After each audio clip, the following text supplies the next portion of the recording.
പറയുമ്പോ എന്റെ പ്രിയപ്പെട്ടവരെ, ഫ്രണ്ട്സുകളില്ലാത്ത ആരുമില്ല. വാപ്പയെ ഫ്രണ്ടായി കാണുന്നവരുണ്ട്, ഉമ്മയെ ഫ്രണ്ടായി കാണുന്നവരുണ്ട്, ഭർത്താവിനെ സുഹൃത്തായി കാണുന്ന പെണ്ണുണ്ട്, ഏറ്റവും വലിയ കൂട്ടുകാരി ഭാര്യയാണെന്ന് പറയുന്ന ഭർത്താക്കന്മാരുണ്ട്, ഉമ്മയുടെ വയറ്റിൽ കിടന്ന കൂടപ്പറപ്പുകൾ, പടച്ചവനെ ജ്യേഷ്ഠനും മനുജനും ഏറ്റവും വലിയ ഫ്രണ്ടുകളെ പോലെ കഴിയുന്നവരുണ്ട്.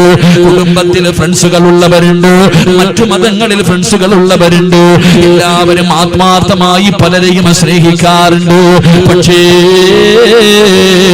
ഈ സ്നേഹിക്കുന്ന നീ എത്ര കണ്ട് സ്നേഹിച്ചാലും, നീ ആരെയൊക്കെ എത്ര ആത്മാർത്ഥമായി സ്നേഹിച്ചാലും, ഈ സ്നേഹിച്ചവരെ മുഴുവനും ഇദാ വസല അലാ കബിരിഹി,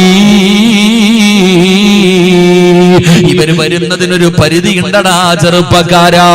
നിന്റെ എത്ര വലിയ സുഹൃത്താണെങ്കിലും അവൻ അവസാനം എവിടെ വരെ വരികൂ എന്ന് നിനക്ക് നല്ലതുപോലെ അറിയാം.